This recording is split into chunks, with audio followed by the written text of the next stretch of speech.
Boa noite. Você ainda está preparado para ouvir mais uma? Isto. Bom, eu já quero agradecer. Eu quero agradecer a todos os voluntários. Eu andei por aí, vi o quanto essa turma trabalhou. Eu acredito que ainda vão agradecê-los, se não agora em outro momento. Mas eu quero parabenizar todos que fizeram isso acontecer. O Diogo e a Aline e toda a sua equipe. Não seria viável sem essa turma toda trabalhando. Bom, eu quero fazer uma reflexão rápida com vocês. E na verdade me parece que vou dizer tudo aquilo que aqueles que passaram aqui já disseram. Talvez só mostrando um pouquinho mais um contexto bíblico sobre Deus, você e seu negócio, sobre essa visão de crescimento, de relacionamento, de consagração, de entender que não há problema nenhum no enriquecimento individual. Deus sempre deixou isso muito claro, mas também sempre houve uma claridade muito grande, que o propósito sempre foi o coletivo. É só você olhar, Noé é chamado para resolver um problema coletivo. Sempre que um problema aparece, alguém precisa se levantar para solucioná-lo, para atender a demanda. É assim que a vida funciona. Há um problema, Deus precisa de um povo, então Abraão dá para resolver. Há um problema, o Egito tem uma crise, então alguém precisa resolver. Há um problema, meu povo precisa ser liberto, então alguém precisa ir ao Egito, libertar um povo. Há um problema, os filisteus estão se opondo a Israel, então alguém tem que matar o gigante, alguém tem que vencer os midianitas, alguém tem que se transformar em rei. Há um problema, as nações enriqueceram e se fortaleceram, então vamos ter um rei rico, sábio, poderoso, como Salomão. Jesus deixa os céus para vir à terra, para quê? Para trazer um produto que na terra não tem. Que produto é esse? Um sangue inocente, puro, santo. Porque nós estamos ouvindo aqui desde 2 da tarde, de 14 horas, que resolver problemas é aquilo que traz enriquecimento. Talvez não traga prosperidade, mas com certeza traz dinheiro. Se você quer dinheiro, resolva problema de pessoas. E quanto maior for o nicho de solução, de problemática, mais dinheiro você ganha. Um cara recebe notoriedade porque cria um computador, mas um indivíduo que pega um computador e bota em todos os lares, esse fica milionário, bilionário. Porque quanto maior for o seu poder de ação, inevitavelmente mais oportunidades você tem de receber notoriedade e de trazer para a sua vida enriquecimento. Nós trabalhamos muito mais do que dinheiro, porque nós trabalhamos com prosperidade. E riqueza me parece que é ter muito de uma coisa só, e prosperidade é ter mais do que o suficiente de tudo aquilo que se precisa. Mas eu sei, eu não sou tolo, eu sou pastor, eu lido com gente e sei que o que gente está procurando, na maioria das vezes, é grana. Mas eu aprendi também que quem trabalha para Deus, por exemplo, por dinheiro, também pode trabalhar para Satanás por um salário maior. Se o assunto é grana, é só business, é só negócio. Então eu preciso te mostrar que não há problemas, desde que você entenda os princípios. E vou gastar 20 minutos, no máximo 30, com vocês. Mas quando nós vamos entender o ambiente de criação, os códigos do início, talvez só em observar o primeiro capítulo de Gênesis, eu já descubro a melhor maneira de conduzir a minha vida aqui nessa terra. E eu tenho falado para aqueles que caminham comigo aqui, porque o modelo da criação é o modelo de uma vida de sucesso.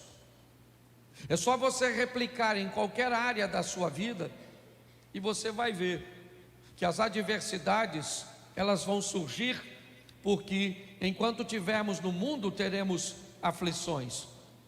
Por mais corretamente que você viva, as adversidades farão parte dos processos que você vai enfrentar. Mas eu acho que vale a pena primeiro entender como tudo começa. No princípio cria Deus céus e terra. Esse versículo já me diz que uma coisa vem primeiro que a outra. O céu vem primeiro, a vontade de Deus vem primeiro. O que tem no céu? A vontade de Deus. Seja feita a sua vontade, assim ou aqui na terra, como ela é feita no céu. Você já ouviu: juntai tesouro onde? No céu, onde ladrão, traça e ferrugem não pode roubar. Buscai primeiro o reino de Deus e a sua justiça, e as demais coisas vos serão. Isso. Que adianta o homem ganhar o mundo inteiro e perder o céu? Então é muito importante nós entendermos: pastor, mas isso é muito abstrato. Porque o céu não se ensina, o céu se revela. Ninguém consegue ensinar o reino para ninguém, porque você não consegue ensinar o reino. Você consegue ensinar o texto bíblico, mas o reino se revela. É importante entendermos isso. Se você vai olhar, vamos tratar da seguinte forma, num linguajar mais prático: o que Deus vai abrir? Um negócio que vai surgir da onde? Do nada. A terra era sem forma e vazia, e Ele começa a estabelecer também um princípio de vida. Qual? A fé. Ao chamar à existência as coisas que não existem como se elas já existissem, o que Deus está estabelecendo é a fé. É isso. O que a Bíblia está dizendo é que se eu quero ter uma vida vencedora, próspera nessa terra, primeiro eu entendo que o reino de Deus é prioridade. Os céus vêm primeiro. Há um tempo atrás, alguém queria dar o dízimo na igreja aqui, sendo membro de outra igreja, e eu disse para essa pessoa que não podia dar. E ele me disse que eu não sabia o valor do dízimo dele, porque se eu soubesse, eu receberia. E eu disse para ele que não interessava o valor do dízimo dele, ele não era grande o suficiente para comprar meu princípio, por maior que fosse o valor. Nós precisamos entender que os princípios não podem ser quebrados, que os céus vêm primeiro, que a fé é base de vida. É assim que funciona. E que a primeira coisa que Deus vai criar é luz, é conhecimento, é informação. Antes de fazer qualquer coisa, Deus diz: haja luz. Uma palavra muito associada com conhecimento, e as trevas têm associação com ignorância. O que você sabe sobre o que você faz? O que você sabe sobre o que você vende? O que você sabe sobre o que você representa? Vá tentar evangelizar alguém sem conhecer o Evangelho. E muitas vezes alguém desmonta todo o seu argumento com uma pergunta que você não consegue responder. Quanto mais conhecimento, quanto mais informação você obtiver daquilo que você quer fazer, maior a possibilidade de êxito. Hoje eu vejo pessoas tentando construir coisas num ambiente de escuridão. Você quer o quê? Quer vender o quê? O que você sabe sobre esse produto que você quer? Provavelmente você só quer vender porque descobriu que alguém vendeu e ficou rico. E se alguém está ganhando dinheiro, é isso que você faz, você replica. E muitas vezes, mesmo replicando algo que deu sucesso na vida de outro, você fracassa. E isso provavelmente vai te machucar mais ainda. Quer casar? Leve luz. Quer arrumar amizade? Leve luz.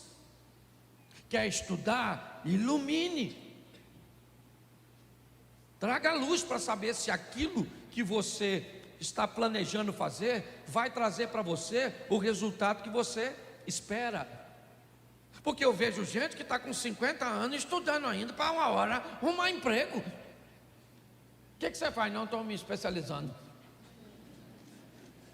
Pô, deve ser para ir para o céu, para trabalhar lá, ou para o inferno.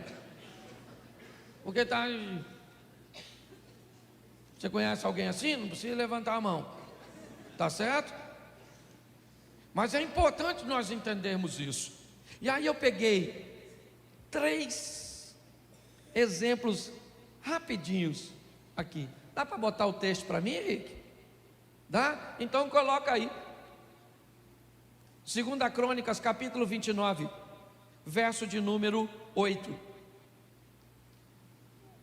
Vamos lá rapidinho. 2 Crônicas 29, 8. Por isso a ira do Senhor caiu sobre Judá e sobre Jerusalém, e ele fez deles objeto de espantos, horror e zombaria, conforme vocês podem ver com os seus próprios. Preste atenção, estou falando de Ezequias. 25 anos de idade tem esse garoto, esse jovem, quando assume a bomba, o reino falido deixado pelo seu pai. Pensa num cara, Zé Mané, Zé Ruela, é o pai de Ezequias. O nome dele é Acais. O cara foi tão ruim, Eliezer, que até na hora de enterrar ele, não botaram no mesmo túmulo dos outros que estava morto. Parece que o defunto ia reclamar: não põe aqui. Pegaram ele e falaram: isso é ruim demais, bota num sozinho aí para não ter reclamação. Quem sabe ele não ressuscita na ressurreição do Cristo. E aí o reino caiu na mão de um garoto de 25 anos de idade. Porque problema não tem idade para aparecer, meu filho. A hora que ele chegou, problema só cria 2 tipos de pessoa: a vítima ou os fortes. É assim que funciona. E se está ferido e acha que sua saliva tem substância terapêutica, lamba suas feridas. Se não, meu irmão, erga a cabeça e vamos embora, vida que segue. O que nós temos aqui? Nós temos um problema. O que nós temos aqui é um problema. Por quê? Porque Jerusalém está sendo atacada o tempo inteiro, e agora por assírios ou por sírios, arameus, agora me falha a memória, mas ele está enfrentando a adversidade. Esse é um problema, e esse problema precisa ser resolvido. Isso precisa ser sanado, e alguém vai ter que se levantar para resolver. Mas como é que eu resolvo um problema? Pastor, eu não sei como resolver. Capítulo 29 ainda, põe para mim, verso 5, volta aí. E disse: escutem-me, levitas, consagrem-se agora, e consagrem o templo do Senhor, o Deus dos seus antepassados, e tire tudo o que é impuro do santuário.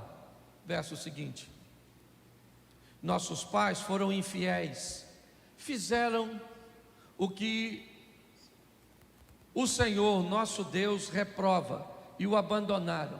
Desviaram o rosto do local da habitação do Senhor e deram-lhe as costas. Verso 7.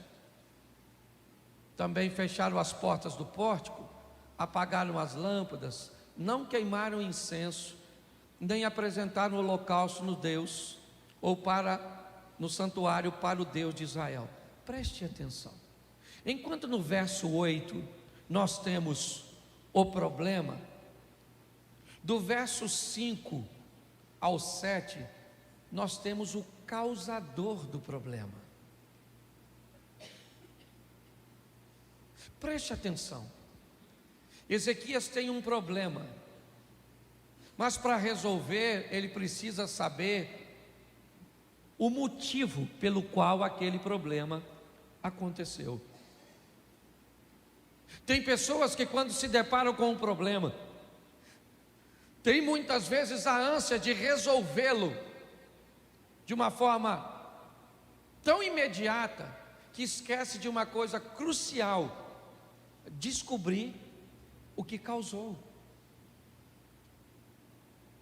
Fazer uma leitura, e é isso que ele faz. Ele diz: olha, nós temos um problema. Qual é? A humilhação, o escárnio, toda a dor que nós estamos vivendo. Mas o que aconteceu? Por que é que aconteceu? Ele diz: eu vou explicar. Nossos pais viraram as costas, não queimaram não queimaram incenso, não adoraram ao Senhor.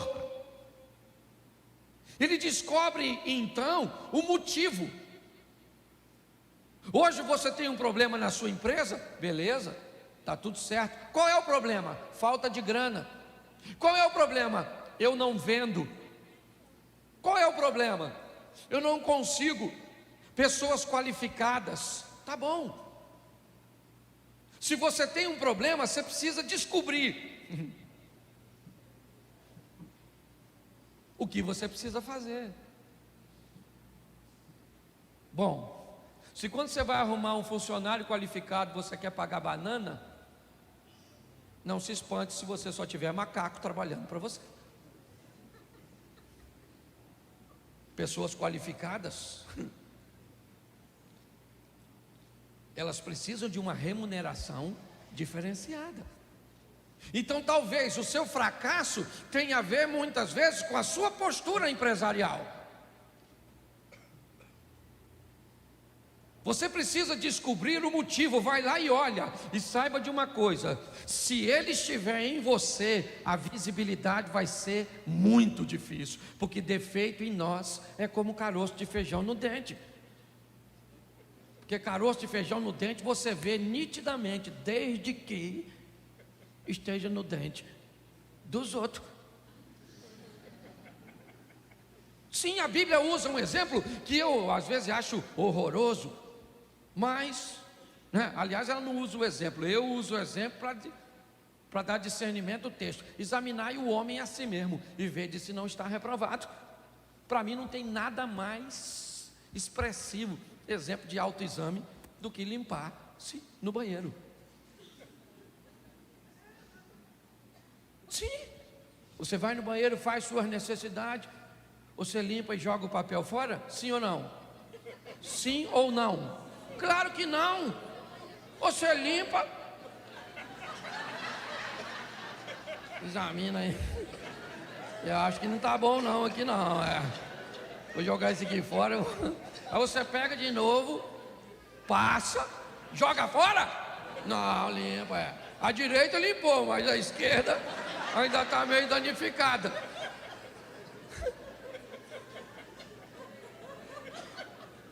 Mas é verdade ou não? Pode ser feio, mas que é esclarecedor, é.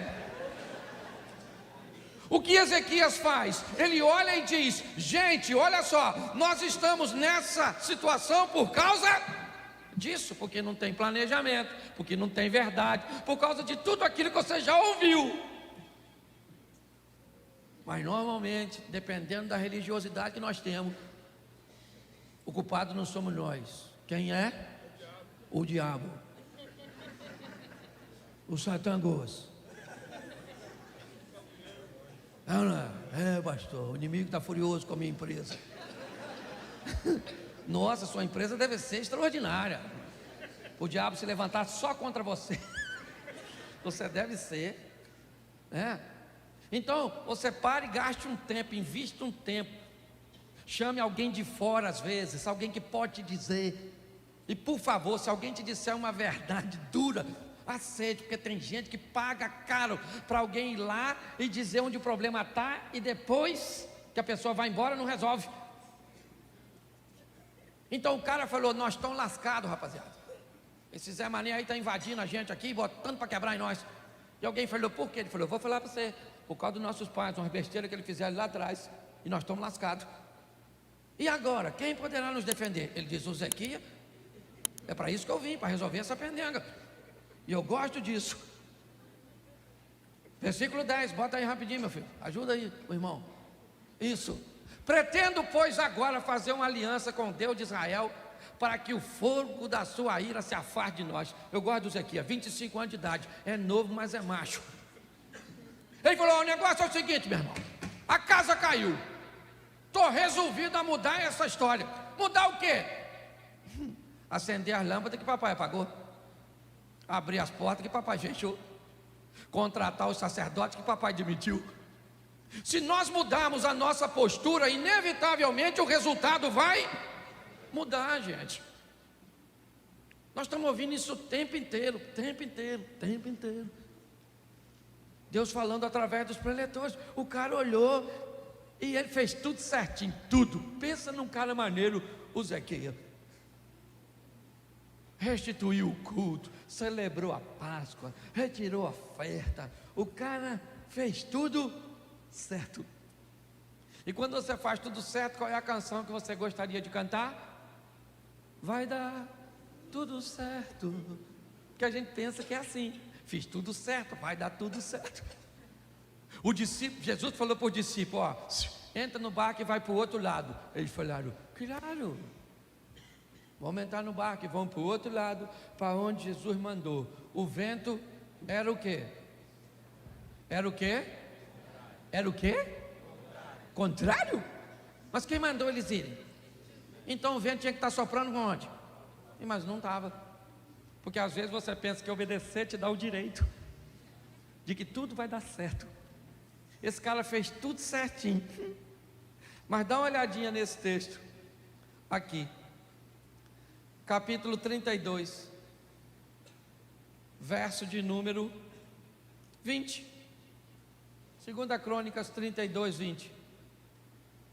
Por isso o rei Ezequias e o profeta Isaías, filho de Amós, oraram aos...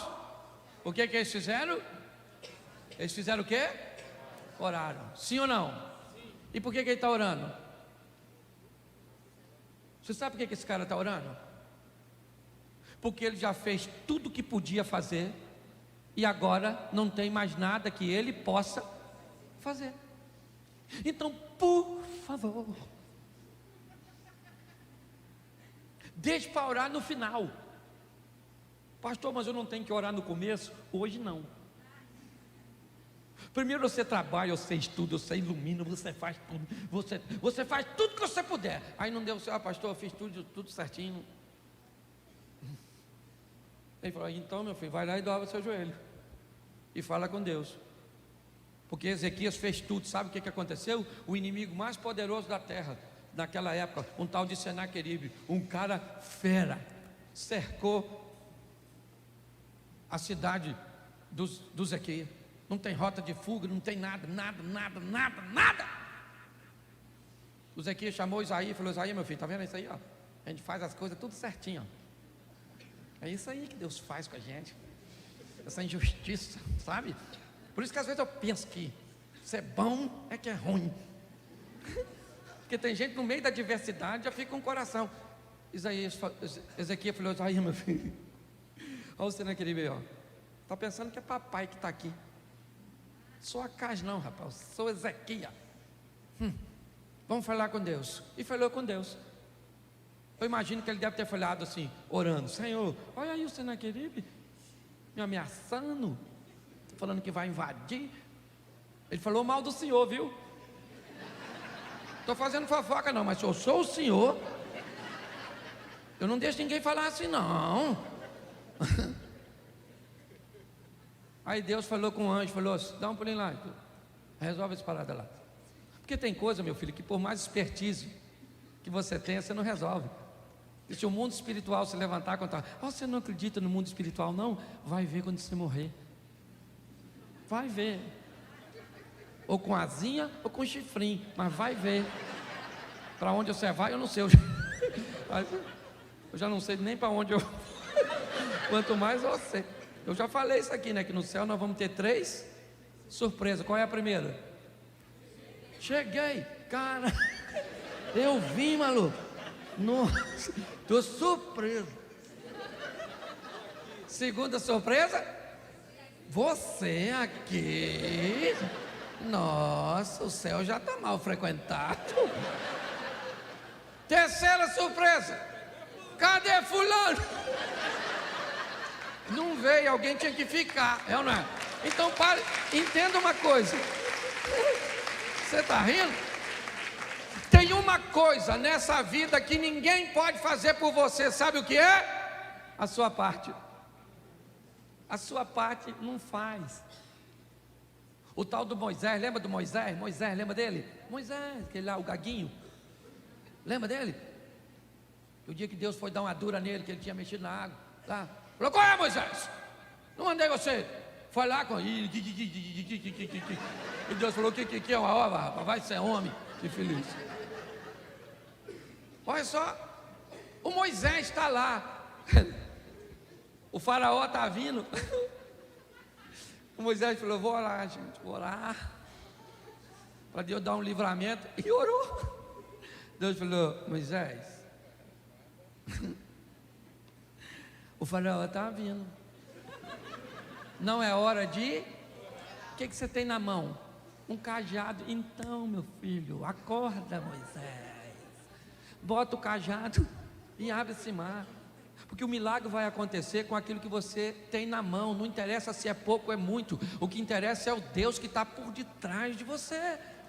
Pare de orar para a dificuldade. É assim que funciona.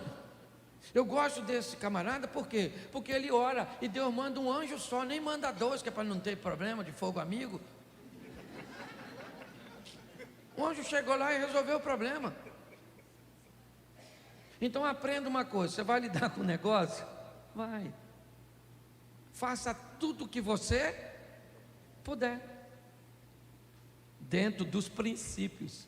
E quando não funcionar, aí você vai lá e faz o que a Bíblia manda você fazer. Fala com o chefe dos crentes. Vai lá direto na diretoria.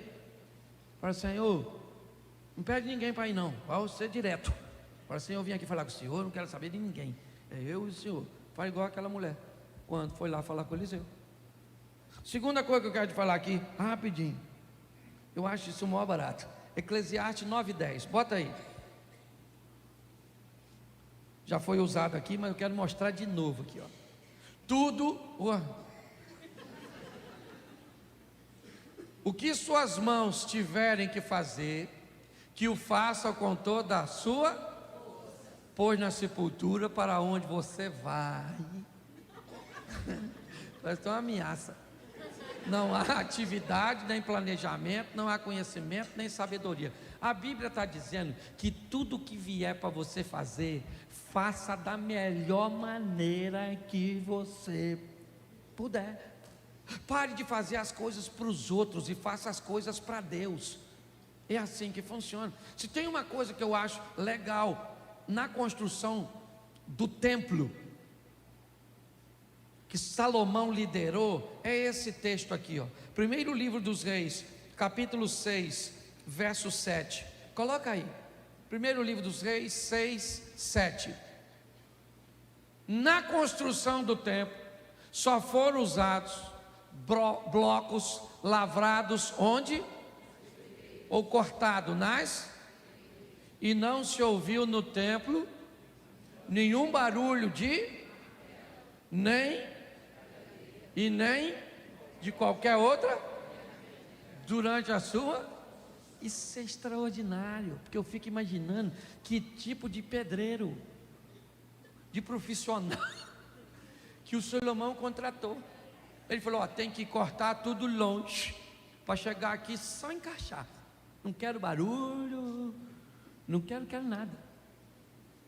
O que esse texto está dizendo é que alguém que entra para fazer a obra do Senhor tem que ser bom naquilo que faz. Você tem que oferecer o melhor serviço. Você tem que fazer o melhor. Tem uma historinha que eu gosto muito de um garoto, um rapaz, na verdade era um empresário do ramo de marketing, morava nos Estados Unidos e queria cortar a sua grama. Então ele faz, procura um anúncio que recomende para ele um jardineiro. Horas depois, um garoto de 19 anos, mais ou menos, 20 anos, bate na porta dele com uma picape trazendo consigo as ferramentas. Ele achou estranho um garoto daquela idade, um menino bem aparentado, e o menino cortou a grama dele toda, podou, botou tudo dentro de sacos, botou na picape, e ele ficou olhando aquele garoto prestando um serviço tão legal, ele entusiasmado, quando no final o garoto virou para ele e falou assim: moço, deixa eu fazer um pedido ao senhor, será que o senhor deixaria eu usar seu telefone? Ele achou o pedido estranho, mas o menino fez um serviço tão legal, que ele disse: claro, pode usar. Mas ele, intrigado com o pedido, foi prestar atenção, foi ouvir para quem o menino ia ligar. E de repente o menino ligou e falou assim: ô minha senhora, boa tarde, a senhora não está precisando de um jardineiro? Ela disse: não, eu já tenho um. Ele disse: mas eu corto a grama e levo todo o lixo. Ela disse: mas o meu jardineiro também faz isso. Ele disse: mas eu ainda podo. Ela disse: o meu jardineiro também faz as podas. E ele disse: mas eu lubrifico e deixo as ferramentas tudo arrumadinha. Ela disse: o meu jardineiro também faz isso. Ele disse: olha, mas o meu preço é muito bom. Ela disse: mas eu estou muito satisfeito com o preço do meu jardineiro. Aí ele disse: ó, tá bom, muito obrigado pela atenção. E desligou o telefone. Aí o homem que estava ouvindo disse para ele: acho que você perdeu uma cliente. E ele disse: não, o jardineiro dela sou eu. Só estava fazendo uma pesquisa de satisfação.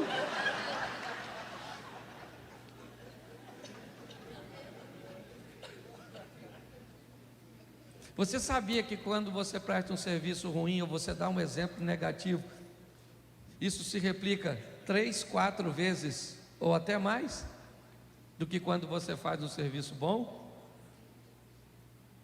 Talvez você não está prosperando porque é ruim mesmo. Não tem nada a ver com Satanás não, é você mesmo. Você não tem nem chifre e é ruim.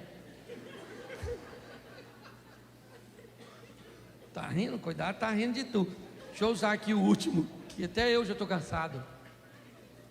Eu não dormi, eu estava em Belém. Ontem, falei em Belém, saí de lá 3h30 da manhã. Eu não sei que hora é, não sei se eu como, se eu não como, se eu tomo banho. Não sei mais nada, nem sei quem eu sou. Mas deixa eu te mostrar o último texto aqui. Gênesis 41:15. Presta atenção nesse cara, porque ele é extraordinário. Também é um solucionador de problema. Você já ouviu falar dele aqui? José do Egito. Então, ou melhor, o faraó disse a José: tive um sonho que ninguém consegue, mas ouvi falar que você, ao ouvir um sonho, é capaz de interpretá-lo. Esse cara vai virar um governador? Por quê? Por que ele vai virar um governador?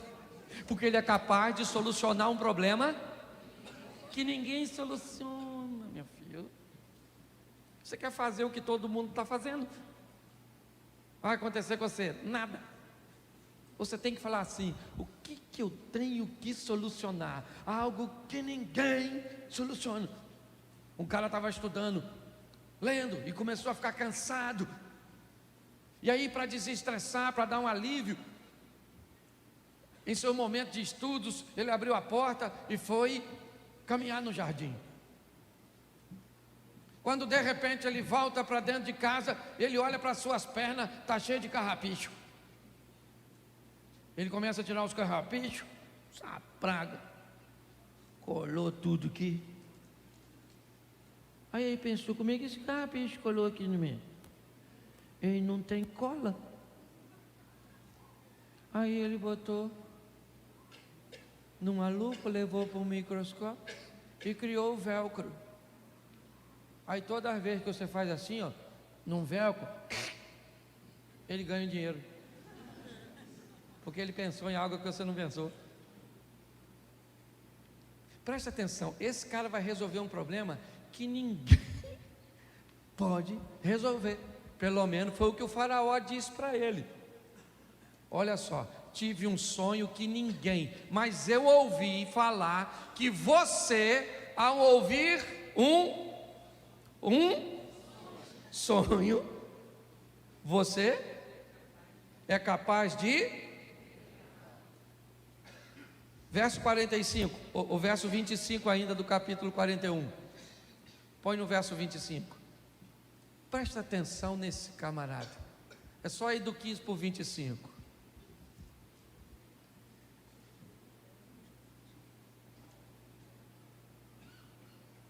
Só um minutinho que eu dei o versículo errado.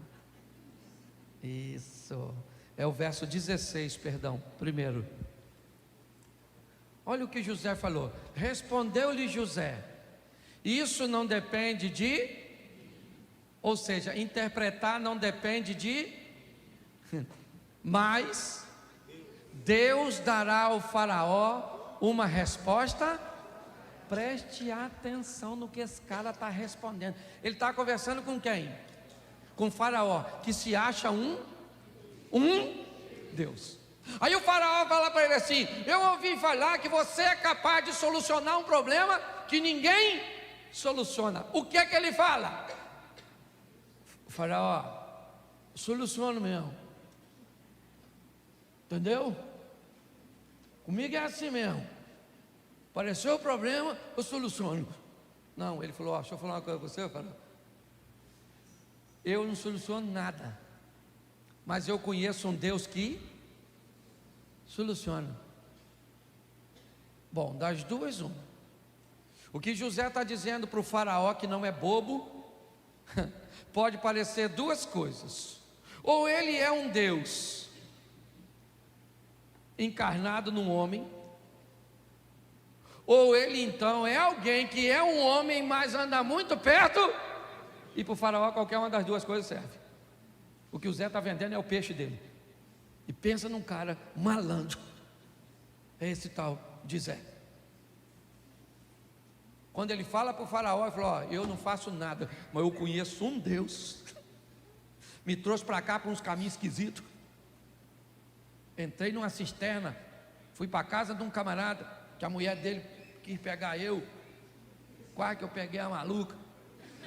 Uma gostosona lá, mas eu fugi. E aí fui preso.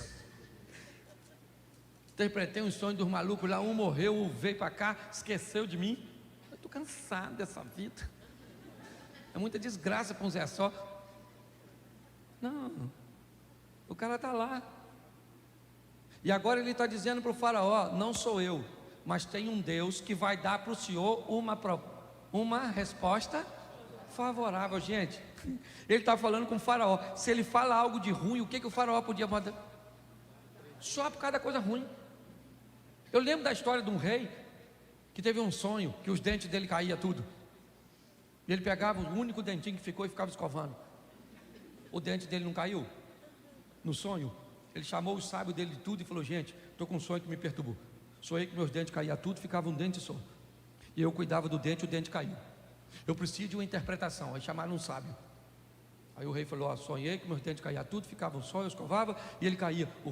O sábio falou: nossa, que coisa ruim. Deixa eu falar uma coisa para o senhor. Os dentes do senhor que está caindo eram os parentes do senhor que ia morrer. E o último dente era o senhor. O rei falou: prende esse miserável, prende essa peste. Está falando coisa mal a meu respeito, rapaz, que eu vou morrer, coisa nenhuma. Prenderam ele. Ele falou: vê se arruma outro sábio aí. Foram lá na casa de um sábio longe, falou: olha, o rei está mandando chamar você. Eu vou logo falando, cuidado com o que você vai falar, porque o outro já foi preso. Aí ele falou: vamos embora. Contaram para ele o que foi. Aí o outro sábio chegou e falou: ó, sonhei que meus dentes caía tudo, ficava um dente só. Eu escovava o dente caía também. O que significa? O sábio falou: isso é um negócio extraordinário. Rapaz, louvado seja Deus. Vida longa ao rei. Ei, mas o que significa? Isso é longevidade. O que esse sonho está dizendo? Que o senhor vai viver muito mais que todos os seus familiares. Ele falou: é isso aí. Dá presente para ele. Falou coisa boa a meu respeito. Ganhou os presentes. Na saída um cara falou assim: maluco, você falou a mesma coisa que o outro. O outro falou que os parentes morrem primeiro e ele morre por último. Você falou que ele vive mais que os outros. Ele falou: pois é, eu falei a mesma coisa. Por isso que tem gente vendendo coisa que você não consegue vender, porque faz diferente. Deus está te machucando, né? Podia ter ficado na palestra anterior. Nossa, você virou uma tortura. Essa hora você cansado e as coisas ficando cada vez mais contra você. Eu gosto disso, porque isso é algo que só vai crescendo. Bota o verso 25 do 41. Olha o que José diz agora para o faraó. O faraó teve um único sonho, aquele sonho da vaca magra, da vaca gordinha, lembra? Da vaquinha magrinha que comia gordinha, de uma espiga, que não sei como é que alguém sonha com espiga que come outra. Isso parece os vegetais, um desenho animado, sei lá, Alice. Também não sou obrigado a saber tudo. Ele disse: o José falou para o faraó, o senhor teve um sonho, disse-lhe José. E o que aconteceu nesse sonho? Deus revelou o que está para... Cara, esse José é fera. Olha o que ele fala para o faraó. Aí, faraó, Deus está conversando com o senhor. No versículo anterior, ele diz que Deus conversava com ele. Eu não interpreto o sonho, mas eu conheço um Deus que se colocou lá nas... Agora ele diz para o faraó: aí, faraó, Deus está falando com o senhor algo que vai acontecer. José sobe, mas leva o faraó com ele, porque quem segura os outros embaixo também tem que ficar embaixo quando você quer impedir alguém de crescer.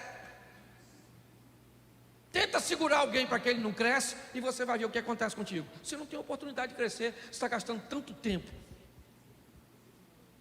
sabe, para lutar contra o sucesso dos outros, que o seu também não acontece. Eu gosto desse cara, porque ele agora fala para o faraó: Deus está falando com o senhor sobre o futuro. Faraó, eu imagino o faraó: é isso aí mesmo, Deus conversando com o outro. Pô, esse Zé é maneiro, hein? Fala as coisas que a gente gosta, parece estelionatário. Ficou ruim agora, né? Põe o verso 32. Eu gosto desse diálogo, que ele é muito maneiro. Olha o que José fala. Aí quem trabalha com venda. O sonho veio ao faraó 2 vezes, porque já foi decidido por Deus, que se apressa em realizar. Escassez. Faraó, não dá para pensar muito. Apressa, faraó. Apressa. Pô, se esse cara não é malandro, se não há sabedoria, aliás, é um sábio conversando com o outro, que nunca discuta com um tolo, porque senão ele te leva para o campo de batalha dele e te lasca. Não adianta discutir com. Se um tolo falar que tomate é maçã, deixa ele fazer salada. Quando nós olhamos aqui, o que o faraó quer? Alguém que interprete o sonho, sim ou não? Só isso. Mas olha o que José diz no verso 33, depois de dizer que havia pressa. Procure agora, ó faraó, procure o quê? Procure o quê, faraó? Um homem, sou eu. É isso que ele está falando. Procure um homem criterioso. E sabe, um homem aí no seu reino, qualquer um, sabe, que converse com Deus, que resolve aquilo que ninguém resolve. O cara está vendendo o peixe dele, cara. E muito melhor que isso, levando ou levantando a moral de quem vai comprar, do cliente. Ele diz: um homem criterioso e sábio, e ponha-o onde? No comando da terra do versículo 38. Presta atenção, é o do 33. Bota o 34 para eles ver, porque eles não vão ler depois mesmo. Pelo menos lê aqui. O faraó também deve estabelecer supervisores para recolher o quinto da colheita do Egito durante 7 anos de fartura. O cara, para mim, ele não deu essa resposta na hora. Ele falou: faraó, segura a onda aí. Porque ele já veio com a solução. Porque rico não fica quem identifica problema, mas sim quem soluciona.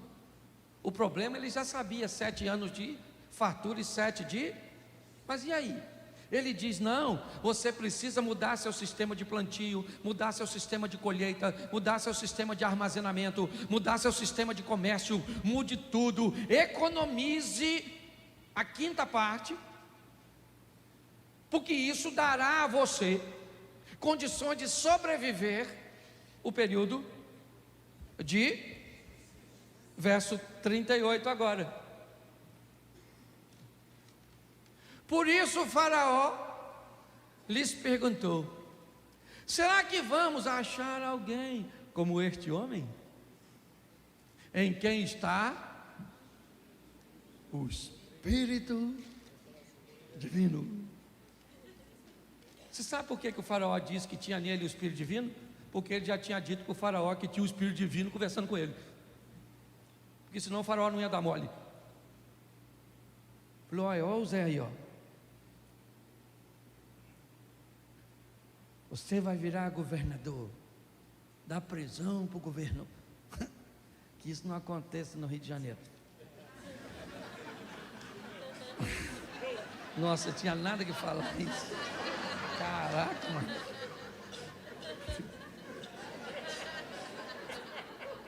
Acabou. Jesus, me perdoa. Troço tão sério aqui. Acabou. Perdi a linha do raciocínio. O Satanás me perturbando. O inimigo, Zé. O inimigo está furioso. Mas escute só. Vamos aqui, só para você entender. Só para você entender. O cara virou governador. E que governador, diga-se de passagem. Ele podia ir na casa do Potifar, que botou ele na cadeia. Falei: e aí, maluco? Sou governador dessa jossa agora. Fala aí que eu peguei sua mulher. Fala aí, maluca. Não peguei você porque não quis. Estava me dando mole. Fericido. E você cala a boca, chifruto. Não se mede comigo não. Ele foi? Não tem tempo para vingança. Não tem tempo para isso, porque estão falando, porque deixa de falar. Invista em você. Seja o melhor. Não melhor que os outros, melhor que você. Fale com Deus para te dar umas ideias. É isso que eu falo. Às vezes eu vou orar para o Senhor me dar uma palavra, pregar o que todo mundo está pregando. Não, eu não quero pregar não. Do mesmo jeito dos outros. Não, eu quero pregar do jeito que ninguém está pregando. Quero falar o que ninguém está falando. Quero viver o que ninguém está vivendo. É isso que eu estou afim assim. Então fala, ah não, isso é soberba. Não, meu filho, isso é pegar o melhor. Saia daqui hoje para viver o sensacional, o incrível. Eu não te trouxe aqui à toa. Deus te deu a oportunidade, eu tenho te dado a oportunidade. É isso que nós aprendemos na Bíblia. Você pode ficar de pé? Vamos embora, porque já é 10 horas. Nossa, esse troço começou ontem, né? Está arriscado acabar amanhã.